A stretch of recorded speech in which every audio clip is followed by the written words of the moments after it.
Which one will you choose? Before I tell you what those 4 plugins were, let me ask you something. Every now and then, someone asks me the same question. What's the best Mellotron plugin? And every time, my answer is exactly the same. It depends. Because I don't think there is a best Mellotron plugin. There is only the plugin that is right for what you're trying to achieve. So, today, I don't want to review 4 Mellotron plugins. I want to answer very specific question. If my only goal is to recreate the Mellotron sound of Epitaph by King Crimson, which plugin would I actually choose? For this test, I recreated exactly the same part with 4 different Mellotron plugins, from affordable options to premium instruments, to see how close each one could get to the original sound. Before I reveal which plugin is which, pause this video for a second. Which one will you choose? Write A, B, C or D in the comments before I reveal the answer. I'm genuinely curious to see how many of you guessed correctly. So let's analyze them one by one. Their sound, their characteristics, and how close each plugin can get to that classic Mellotron sound. Let's start with plugin A.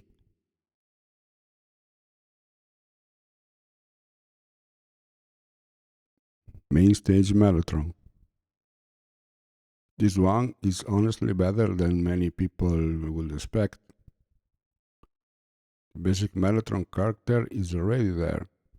It's simple, it's loaded instantly, and if you just needed a Mellotron sound for a live performance or a studio session, you could absolutely use it. For this comparison, I only adjusted a few parameters, mainly tracking release, using this control here, and then I had some tape delay and reverb because it doesn't have a built-in effects, and the result actually is quite convincing.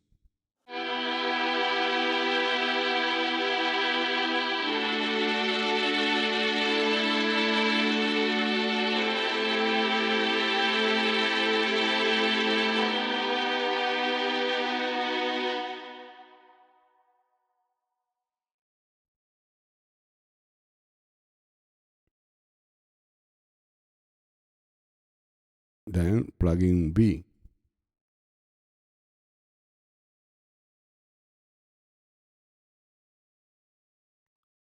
GeForce Mellotron Pro 4th. Now we are entering a completely different territory.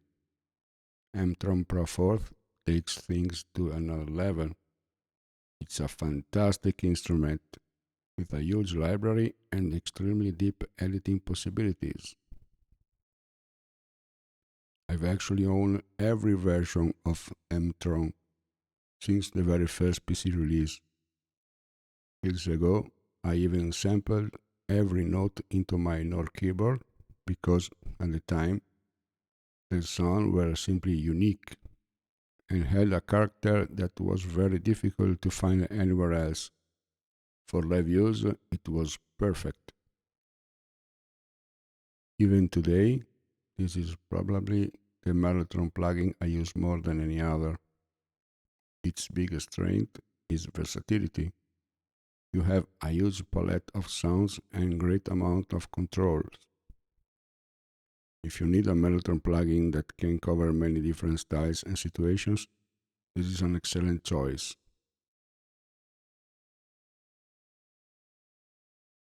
Now, let's move on to plugin C.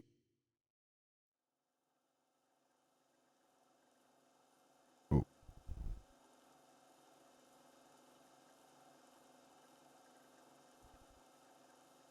Arturia Mellotron V. This one immediately adds much more personality. The flutter and the mechanics controls make the instrument feel much more organic while keeping the workflow simple and intuitive. Listen carefully to what happens when I increase the mechanic control.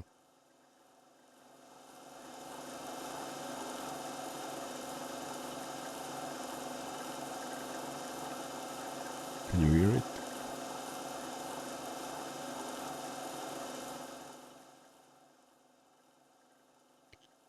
Those little imperfections might seem subtle, but they are a big part of what made the original Mellotron feel alive.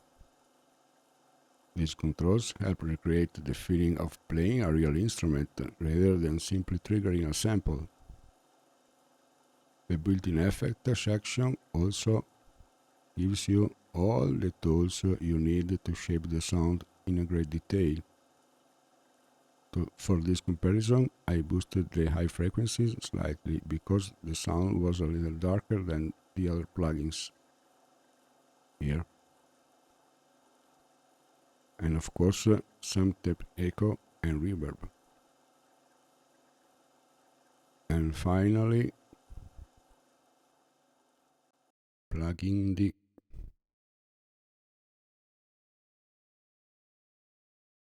Here we are. GeForce Mellotron Mark II. This is where, for me, everything changes, because this plugin isn't simply trying to recreate a Mellotron. It's trying to recreate that specific Mellotron, the Mark II model that helped define the sound of the first King Crimson album. For this particular purpose, I think it's incredibly accurate. It includes the original tip frames, including rims and fills,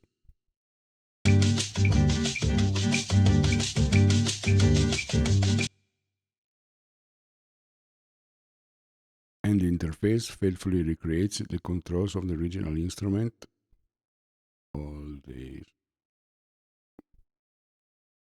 while adding some useful modern features, the effects, for example, and the envelope.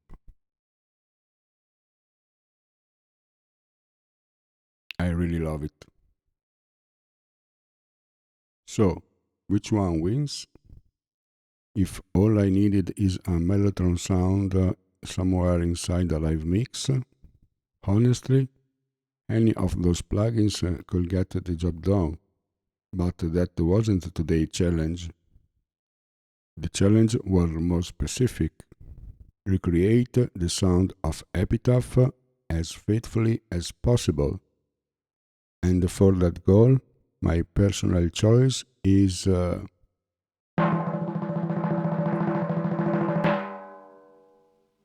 GeForce Mellotron Mark II. Not because it's the most expensive, and yes, it is, but because it's the most accurate and specific instruments for this particular purpose. That doesn't mean it's the best Mellotron plugin overall. It simply means that for this one specific sound, it's the one that gets me closest to the original recording. But here's the point I really hope you take away from this video.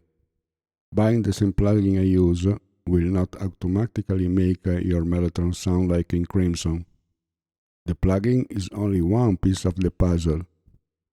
How you play, how you program the sound, your effects, your EQ choices, your musical decisions. All of the things matter just as much.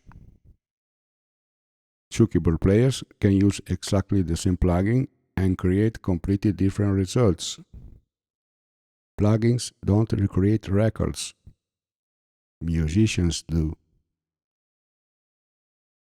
If you're watching this video hoping to discover the best Mellotron plugin, I hope you realize that choosing the plugin is only the beginning. The real challenge is understanding why one song feels convincing and another one doesn't. and you don't necessarily spend a fortune to get a great Mellotron sound. You can achieve excellent results even with affordable tools, if you understand what really matters and how to use the instrument you already have. That's exactly what I work on during my one-to-one coaching sessions. Whether you try to recreate King Crimson, Genesis, Yes, Pink Floyd, and everything else, we start from the gear you already own. We analyze your setup and build the sounds together. No unnecessary purchases, no endless preset hunting. Just learning how to get the best possible sound from your instrument.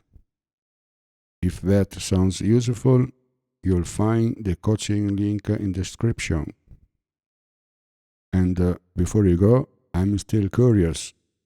Did you pick A, B, C, or D? That's all for now. Thank you very much for watching, and I'll see you in the next video.